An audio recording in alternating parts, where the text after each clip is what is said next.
If you're baking without eggs, you're probably Googling around trying to find what the best replacer is for your recipe, and you're coming up with a long list of potential ingredients that may or may not work. So what is the best egg replacer for eggs in a cake or a vegan cookie? That is what I'm covering on today's video. On today's video, I'm going over all of those ingredients that are most commonly used as egg replacers in recipes so you can figure out what egg substitute is best for your recipe.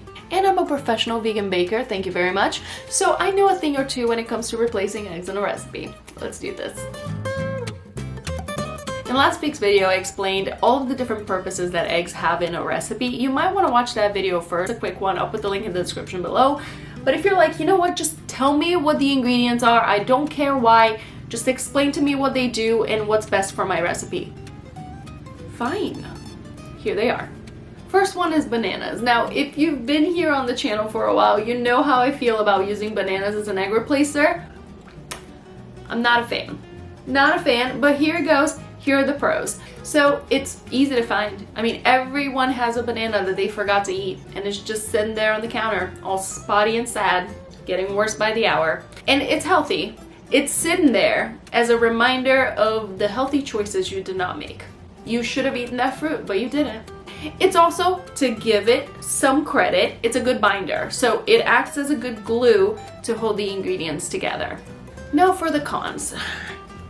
I'm very passionate about this. First is taste. So if you love bananas, I have great news for you because everything you bake with a banana as an egg replacer will taste like bananas. So that's great for you. But if you don't love bananas, then that's a problem. And second, it's not good for building structure. It's not going to give you height on anything that you make. So the verdict is that bananas are our best egg replacer if you love the taste of bananas, or if you're making like a healthy cookie, like something with oats and raisins. I mean, I'm not gonna lie, this does not sound like a cookie I want to eat, but if it's your jam, go for it. Second commonly used egg replacer is pumpkin puree. This is basically all of the same thing as the banana, so if you need a refresher, rewind and then replace bananas with pumpkin, and that's what you get. Third one is applesauce. So applesauce has that same kind of slimy texture as an egg, so it's a great binder because of that. It acts as a glue to hold everything together. It's also super easy to find. I mean, you can find it at most grocery stores and it's cheap, which is a plus.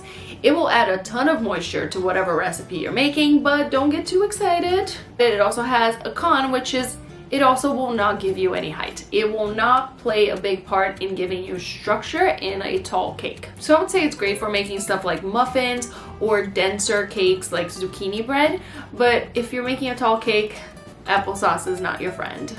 Next is the flax egg or chia egg. We're just gonna pile these on into one category because they're basically the same. If you're unfamiliar, they're both made with adding seeds to a little bit of water so that it creates that slimy texture that you get from an egg. And that's one of the pros. It does create that slimy texture and acts as a good binder. It's also very easy to make. I mean, it really is just like 1 tablespoon, 2 tablespoons, you're done. Now the cons is that flax seeds and chia seeds can be expensive. They're kind of a premium product and you may have to go to a specialty food store to get them. They're not available everywhere. They also won't add moisture. In fact, they might dry out your cake because the way that they get that slimy texture is that the seeds are soaking up the water. So it might act as a dehydrator in your cake sometimes. And the structure part, flax egg or chia egg will not give you structure. It will not help your cake rise at all. So I would say a flax egg or a chia egg are your best option if you're making something where you literally only need something that will hold it all together, like pancakes or waffles. Next up is avocado, and that's full of healthy fats, so it's gonna add a ton of moisture to your recipe. The bad part is that that's pretty much all it's good for. It will not add structure to your cake. It will also just be kind of an okay of a binder, like not fantastic at it, and it's kind of expensive. So I would say a better use for your avocado, it's just on your toast. Cornstarch is next, and you can find this stuff anywhere. It's super available and it's cheap, which is another great thing. Cornstarch is a common ingredient in a lot of sauce recipes because it will get rid of that liquidy texture and thicken it. For that reason, it's a great binder in baking. It will kind of pull it all together and make it a little bit more solid. The downside of that is that it won't add any moisture. In fact, it will take away moisture.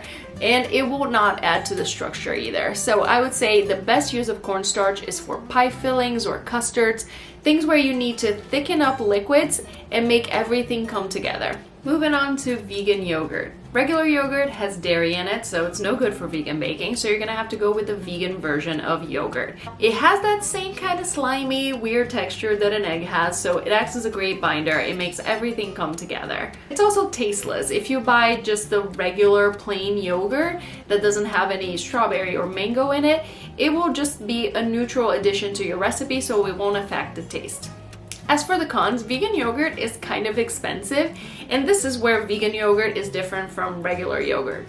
Regular yogurt is made with whole milk usually, so that adds a bunch of fat and that translates to moisture in your recipe.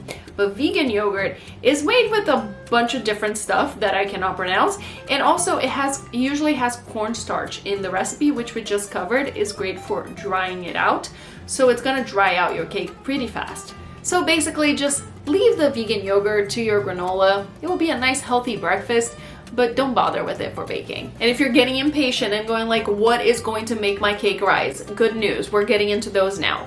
First up is vegan buttermilk. Vegan buttermilk is a mixture of plant-based milk, whatever you choose, plus a little bit of lemon. You mix those two together and somehow magic happens. The milk curdles, it becomes buttermilk. Science. The main benefit of that is that it's going to give you height.